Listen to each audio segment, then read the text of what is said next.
பொதுவா ஆட்டோமொபைல்ல face lift model அப்படிங்கிறத launch பண்ணுவாங்க. ஆனா, இங்க பார்த்தீங்கன்னா, இந்த ஸ்கூட்டர்ல வெறும் டெயில் போர்ஷன மட்டும் மாத்தியிருக்காங்க. இத என்ன சொல்லலாம் அப்படின்னு நீங்களே கமெண்ட் பண்ணுங்க. ஸோ, இன்னைக்கு நம்ம கூட 2026 மாடல் ஃபசினோ தான் இருந்துட்டு இருக்கு. ஸோ, 2026ல ஃபசினோ நீங்க வாங்கலாமா? அப்படிங்கிற எல்லாத்தையுமே இந்த வீடியோல நம்ம டீட்டெயிலா பார்ப்போம். வாங்க வீடியோக்குள்ளார போகலாம்.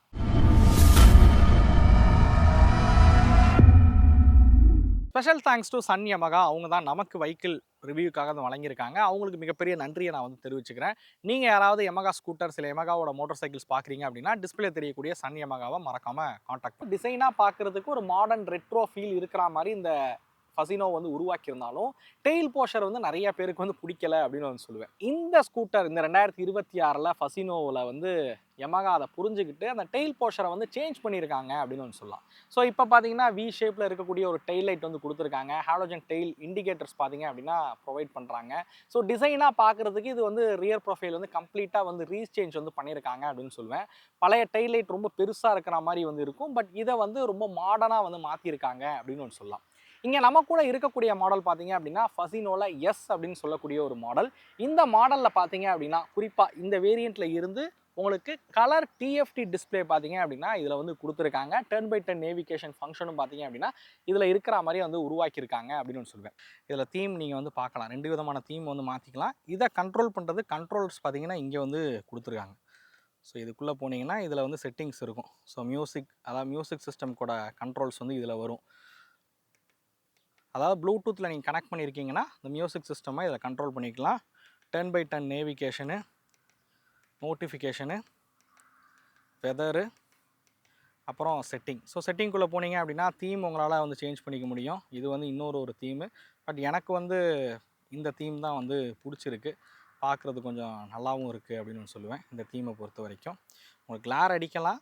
மூணாவதாக ஒரு சில புது கலர் ஆப்ஷன்ஸும் பார்த்தீங்க அப்படின்னா இதில் வந்து கொடுத்துருக்காங்க. அந்த புது கலர் ஆப்ஷன்ஸை நீங்கள் டிஸ்பிளே வந்து பார்ப்பீங்க. புதுசாக வந்திருக்க கலரை மட்டும் நான் வந்து காமிக்கிறேன்.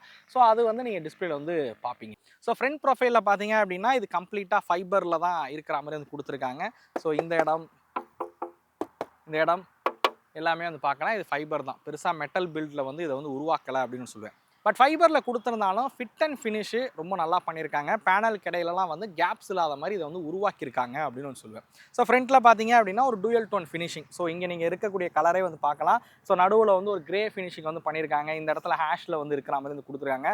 நடுவில் வந்து அந்த கிளாசி பிளாக் ஃபினிஷில் இருக்கிற மாதிரியான ஒரு சின்ன கிரில் செட்டப் வந்து பண்ணியிருக்காங்கன்னு சொல்லுவேன். இந்த எஸ் வேரியண்ட் போனீங்க அப்படின்னும் போது அலாய் வீல் வந்து இந்த கான்ட்ராஸ்ட்டாக கோல்டன் கலரில் இருக்கிற மாதிரியான அலாய் வீல்ஸ் வந்து இதில் வந்து கொடுத்துருக்காங்க. அதுக்கு தகுந்த மாதிரியே கிராஃபிக்ஸ் பார்த்தீங்க அப்படின்னா ஃப்ரண்ட் மட்கார்ட்லையாக இருக்கட்டும், சைட் பேனல்ஸ்லையாக இருக்கட்டும், இதில் எல்லாமே வந்து கொடுத்துருக்காங்க.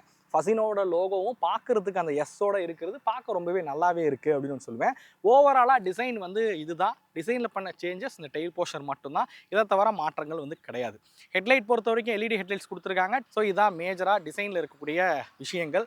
நம்ம அப்படியே மித்த ஸ்பெக்குக்கு வருவோமே. ஸோ இதோட சீட் ஹைட் பார்த்தீங்க அப்படின்னா ஒரு 780 mm சீட் ஹைட் வந்து கொடுத்துருக்காங்க. ஸோ லேடிஸ்லாம் உட்காருங்க அப்படின்னாலும் கம்ஃபர்டபுளாக இருக்கிற வகையிலும் கொடுத்துருக்காங்க. என்னோடய ஹைட் வந்து 5.8. நான் காலை எப்படி மடக்கி உட்காந்துருக்கேன்றதை பார்க்க முடியும். ஈஸியாக ஹேண்டில் பண்ணுற வகையில் வெறும் 98 கிலோ தான் இதோட வெயிட் வந்து கொடுத்துருக்காங்க. நீங்கள் ஒரு பார்க்கிங்லேருந்து நகர்த்துறீங்க கொள்றீங்க அப்படின்னும் போது ஈஸியாக இருக்கிற வகையில் வந்து கொடுத்துருக்காங்க. மேபி நீங்கள் ஒரு 5 ஃபீட்டு அந்த ரேஞ்சில் இருந்தாலுமே இது வந்து கம்ஃபர்டபுளாக இருக்கக்கூடிய ஒரு சீட்டிங் தான் இதில் வந்து கொடுத்துருக்காங்க. குஷனிங் வந்து பெட்டராகவே இருக்குது. பில்லியன் சீட்டுமே வந்து கம்ஃபர்டபுளாக இருக்குது. பின்னாடி கிராப் ரயில், ஒரு யூஸபிளான கிராப் ரயில், பிடிச்சிக்கிறதுக்கும் வசதியாக இருக்குது. நீங்கள் அதே மாதிரி வெஹிக்கிளை வந்து தள்ளுறீங்க அப்படின்னும் போதும் ஸோ இந்த இடத்துல பிடிச்சி தள்ளுறதுக்கும் வந்து ஈஸியாக இருக்கிற வகையில் அந்த கிராப் ரயில் கொடுத்துருக்காங்க அப்படின்னு சொல்லுவேன். லெக் ரூம்கிட்ட இருக்கக்கூடிய ஸ்டோரேஜ் பார்த்தீங்க அப்படின்னா கொஞ்சம் கம்மி தான். நீங்கள் சிலிண்டர் மாதிரியான விஷயங்கள் இதில் வந்து ஏற்ற முடியாது. மேபி நீங்கள் ஏதாவது மளிகை கடைக்கு போகிறீங்க, இந்த அரிசி மூட்டை இல்லை தண்ணி கேன் ஒன் சைடாக வச்சு கொண்டு வரணும்னா அதுக்கு வந்து யூஸ் பண்ணலாம். பட் சிலிண்டர் மாதிரியான விஷயங்கள் ஏற்ற முடியாது. என்னோடய ஹைட் 5.8. ஸோ நீங்கள் பார்க்கலாம், எனக்குமே வந்து தொடையிலலாம் இடிக்கலை. ஸோ ஒரு சின்ன கேப் வந்து இருக்குது. ஸோ யூடர்ன்லாம் பண்ணும்போது கம்ஃபர்டபுளாக தான் வந்து இருக்கும். ஸோ லெஃப்ட் சைடில் திருவினீங்க அப்படின்னா உங்களுக்கு பூட் வந்து ஓப்பன் ஆகிடும். ஆல்மோஸ்ட் ஒரு 20 லிட்டர்ஸ் பார்த்தீங்க அப்படின்னா பூட் ஸ்பேஸ் அப்படிங்கிறது கொடுத்துருக்காங்க. பட் இது இப்போதைக்கு காம்படிட்டரோட கம்பேர் பண்ணும்போது கம்மியாக தான் இருக்குது. ஏன்னா நம்ம வந்து டிவிஎஸோட ஜூபிட்டர் 125லாம் பார்த்தீங்கன்னா மேசிவான ஸ்டோரேஜ் ஸ்பேஸ் வந்து பார்க்குறோம். அதோட கம்பேர் பண்ணால் கம்மியாக இருக்குது. பட் உங்களோட ஹேண்ட்பேக்ஸு, ஹாஃப் ஹெல்மெட் மாதிரியான விஷயங்கள் இதில் வந்து வைக்கலாம். ஸோ 2026ல் வந்து சீட்டை ஓப்பன் பண்ணால் தான் ஃபியூல் போட முடியுங்கிறது நிறைய பேர் கொஞ்சம் யோசிப்பீங்க. ஃபியூல் லெட் வந்து வெளியில் கொடுத்துருக்கலாமே அப்படின்னு. மேபி இந்த இடத்துல வந்து அவங்க ஃபியூல் லெட் வந்து கொடுத்துருந்தாங்கன்னா இன்னும் கொஞ்சம் பெட்டராக இருக்கும் அப்படின்னு சொல்லுவேன்.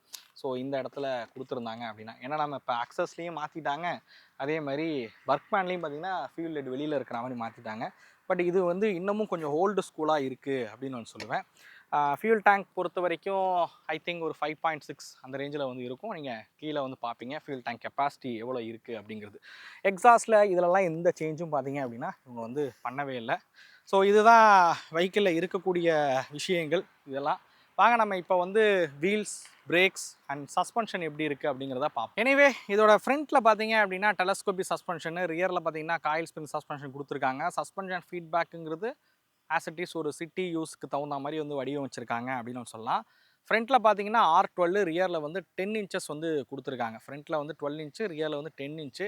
மேபி அதுவுமே வந்து இந்த அப்டேட்டில் 12 இன்ச் வந்து கொடுத்துருக்கலாம் அப்படின்னு சொல்லுவேன். ஏன்னா நிறைய ஸ்கூட்டரில் வந்து மாற்றிட்டாங்க, ரியரில் 10 இருந்தது 12, பட் இவங்க இன்னமும் அதை மாற்றலை அப்படின்னு சொல்லுவேன். ஃப்ரண்ட்டில் 90/90 செக்ஷன் டயர்ஸும், ரியரில் வந்து 110/90 செக்ஷன் டயர்ஸ் வந்து பயன்படுத்தியிருக்காங்க. ரியரில் கொஞ்சம் அகலமான டயர்ஸ் வந்து கொடுத்துருக்காங்க அப்படின்னு சொல்லுவேன்.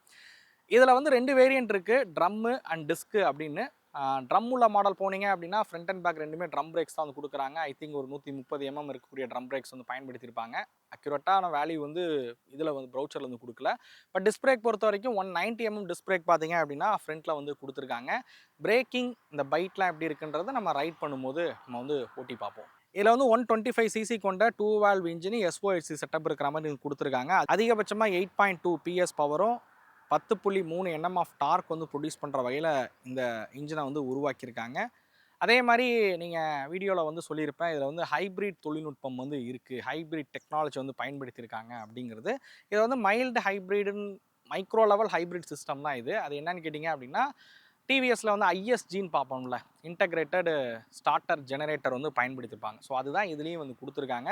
செல்ஃப் மோட்டாருக்கு பதிலாக பார்த்தீங்கன்னா ஒரு ஜெனரேட்டர் வந்து கொடுத்துருப்பாங்க. அது வெஹிக்கிளை ஸ்டார்ட் பண்ணுறதுக்கு செல்ஃப் மோட்டாராகவும் யூஸ் ஆகும். வெஹிக்கிள் ரன் ஆகும்போது பார்த்தீங்க அப்படின்னா ஜெனரேட்டர், அதாவது ஆல்டர்னேட்டராகவும் வந்து ஒர்க் ஆகும். ஸோ பவரை வந்து பேட்டரிக்கு வந்து எடுக்கிறதுக்கு ஒரு ஆல்டர்னேட்டராகவும் அது வந்து ஒர்க் ஆகும்.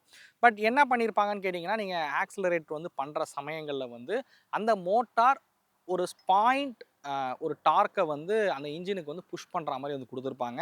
நீங்கள் சடன் ஆக்சலரேஷன்லாம் வந்து கொடுக்கும்போது அதிகமான ஃபியூல் உள்ளே போகாமல் இந்த மோட்டாரோட உதவியோட உங்களுக்கு வந்து புல் பண்ணுற மாதிரி வந்து கொடுத்துருப்பாங்க. இதனால் ஒரு 10 to 12% வந்து நார்மல் ஸ்கூட்டர்ஸை விட இந்த ஸ்கூட்டர் வந்து பெட்டரான மைலேஜ் கொடுக்கும் அப்படின்னு வந்து சொல்லுவாங்க. ஸோ இதுதான் ஆக்சுவலாக உள்ளது. இது ஒரு மைல்டு ஹைப்ரிட் சிஸ்டம் பார்த்தீங்கன்னா இதில் வந்து கொடுத்துருக்காங்கன்னு சொல்லுவேன். மைக்ரோ லெவல் ஹைப்ரிட் சிஸ்டம் வந்து இதில் கொடுத்துருக்காங்க அப்படின்னு வந்து சொல்லலாம். எனிவே இதோட மைலேஜ் பார்த்தீங்க அப்படின்னா ஆல்மோஸ்ட் 66 கிலோமீட்டர் வரைக்கும் கிளைம் பண்ணுறாங்க. தாராளமாக 60 கிலோமீட்டர் வரைக்கும் இந்த இன்ஜின் வந்து மைலேஜ் கொடுக்கும் அப்படின்னு நான் சொல்லுவேன். இது ஓட்டுறதுக்கு எப்படி இருக்குது அப்படிங்கிறத நம்ம அப்படியே ஓட்டி பார்க்கலாம் வாங்க. ஸோ ஓகே, ஸ்டார்ட் பண்ணுவோம். கிளஸ்டர் உங்களுக்கு தெளிவாக தெரியுதான்னு பாருங்கள். ஸோ RPM மேலே காட்டுறது நல்லா இருக்குது.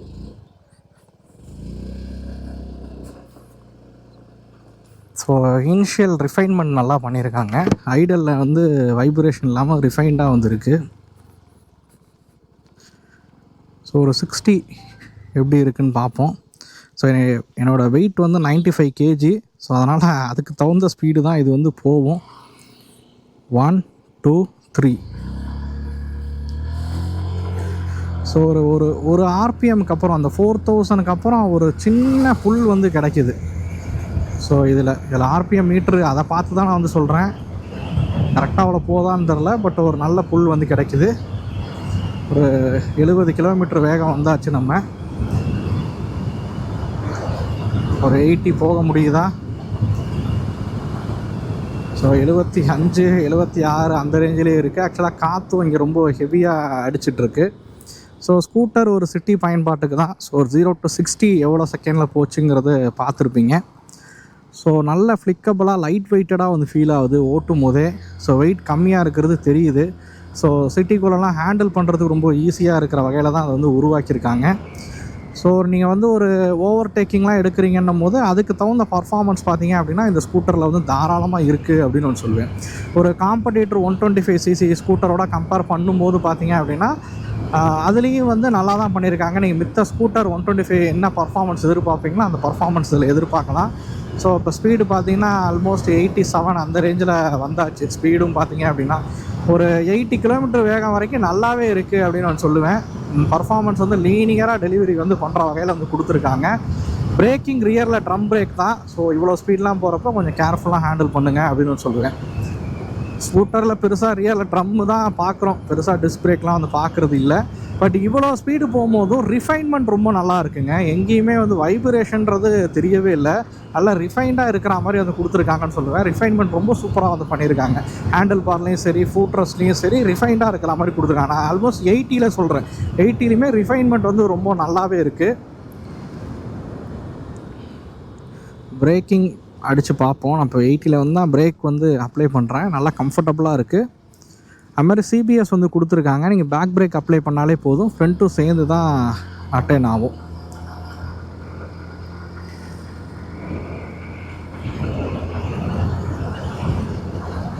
சீட்டிங் கம்ஃபோர்ட் வந்து நல்லா பண்ணியிருக்காங்க. நல்லா குஷனிங்லாம் இருக்கிறனால சீட்டிங் ரொம்ப நல்லாவே இருக்குது. ஸோ எனக்கு மெயினாக அந்த வண்டி ஓட்டுனதில் இந்த ரிஃபைன்மெண்ட் தான் ரொம்ப பிடிச்சிருக்குன்னு சொல்லுவேன். வைப்ரேஷனே இல்லாமல் நல்லா ரிஃபைண்டாக இருக்கிற மாதிரி உருவாக்கியிருக்காங்க. ஸோ சிட்டி பயன்பாட்டுக்கு ஒரு ஃப்ளிக்கபிளாக லைட் வெயிட்டடாக இருக்கக்கூடிய ஒரு ஸ்கூட்டர் பார்க்குறீங்கன்னா தாராளமாக இதை வந்து பார்க்கலாம். ஸோ பிரேக்கிங்கும் வந்து நல்லா தான் இருக்குது. சிபிஎஸ்லாம் கொடுத்துருக்கனால அந்த வீல் லாக் ஆகி ஸ்கிட் ஆகிற பிரச்சனைகள்லாம் வந்து இல்லை. ஸோ நீங்கள் பிரேக் அடிச்சிங்கன்னா அதுக்கு தகுந்த மாதிரி ரெஸ்பான்சிவாக தான் பிரேக்கிங் பொறுத்த வரைக்கும் இருக்குது. ஸோ ஃபைனலி இந்த பைக்கோட ப்ரைஸிங் தான் தெரிஞ்சுக்கணும்னு ஆசைப்படுவீங்க. இதோட எக்ஸ்ஷோரூம் காஸ்ட் வந்து இந்த எஸ் மாடல் போனீங்கன்னா 97,000 ரூபா வரும். அதில் தான் அந்த டிஎஃப்டி கிளஸ்டர் மாதிரியான விஷயங்கள் வந்து கொடுத்துருக்காங்க. நீங்கள் பேசிக் மாடல் போகிறீங்க, அதாவது ட்ரம் பிரேக் உள்ள மாடல் போகிறீங்க அப்படின்னும் போது 81,000 ரூபா எக்ஸ்ஷோரூம் விலையில் வந்து வாங்கலாம். ப்ரைஸிங் பொறுத்த வரைக்கும் காம்படிட்டரோட கம்பேர் பண்ணும்போது அந்த ப்ரைஸிங்கில் தான் இதை வந்து உருவாக்கியிருக்காங்கன்னு சொல்லுவேன். நீங்கள் இந்த டிஎஃப்டிலாம் இருக்க மாடல் போனீங்கன்னா கொஞ்சம் விலை வந்து அதிகமாக இருக்கும். எனிவே இந்த வெஹிக்கிள் நான் ஓட்டின வரைக்கும் எனக்கு பாசிட்டிவாக பட்ட விஷயம் என்ன அப்படின்னு கேட்டிங்கன்னா, ஃபர்ஸ்ட் ஆஃப் ஆல் நல்ல ரிஃபைண்டான இன்ஜினு, மைலேஜ் ரொம்ப நல்லா கொடுத்துருக்காங்க. லைட் வெயிட்டான ஒரு ஸ்கூட்டராக வந்து வடிவமைச்சிருக்காங்க. ஸோ இதெல்லாம் வந்து ரொம்ப நல்லா வந்து பண்ணியிருக்காங்க அப்படின்னு சொல்லுவேன். டிசைனாக சின்ன சின்ன விஷயங்களை வந்து மாற்றிருக்கிறதும் இந்த வெஹிக்கிளுக்கு நல்லாவே இருக்குது அப்படின்னு சொல்லலாம். அதுமாரி மாடர்னாக இருக்கக்கூடிய ஃபீச்சர்ஸ், இந்த TFT display, connectivity function, 10x10 நேவிகேஷன்லாம் கொடுத்துருக்கிறதும் ஒரு பாசிட்டிவ் சைடு அப்படின்னு சொல்லுவேன். சீட்டிங் கம்ஃபோர்ட்டும் பெட்டராக இருக்கிற வகையில் வந்து கொடுத்துருக்காங்க. மைனஸாக நான் பார்த்த விஷயம் பார்த்தீங்கன்னா, எனக்கு தெரிஞ்சு 2 விஷயம். ஒன்று, அண்டர் சீட் ஸ்டோரேஜ் ரொம்ப கம்மியாக இருக்குது. ஃபியூல் டேங்க்கும் வந்து வெளியில் இருக்கிற மாதிரி டிசைன் பண்ணியிருந்தாங்க அப்படின்னா இன்னுமே நல்லாயிருக்கும் அப்படின்னு சொல்லுவேன். இந்த 2 விஷயத்த வந்து முக்கியமாக யமகா தரப்புலேருந்து மாற்றிருந்தாங்க அப்படின்னா இன்னுமே நல்லா இருந்திருக்கும். எனிவே இதுதான் எனக்கு இந்த வெஹிக்கிளில் பாசிட்டிவாகவும் நெகட்டிவாகவும் பட்ட விஷயம். நீங்கள் 2026ல் ஸ்கூட்டர் வாங்குறதா இருக்கீங்க அப்படின்னா, குறிப்பாக லேடி ஸ்கூட்டர் வாங்குறதா இருக்கீங்க அப்படின்னா கண்டிப்பாக ஃபசினோவை நீங்கள் ட்ரை பண்ணி பாருங்கள் அப்படின்னு சொல்லுவேன். லைட் வெயிட்டடான ஸ்கூட்டராக இருக்குது. நகர்த்துறதுக்கும் சரி, ஓட்டுறதுக்கும் சரி ரொம்ப கம்ஃபர்டபுளாக இருக்குது அப்படின்னு நான் சொல்லுவேன். இந்த வீடியோ உங்களுக்கு பிடிச்சிருக்கும் அப்படிங்கிற நம்பரை இந்த வீடியோ பற்றின கருத்துக்களை மறக்காமல் கமெண்ட் பண்ணுங்கள். அடுத்த வீடியோவில் சந்திக்கும் முறை தமிழ் வீல்ஸ் பண்ணிக்கிட்ட நன்றி, வணக்கம்.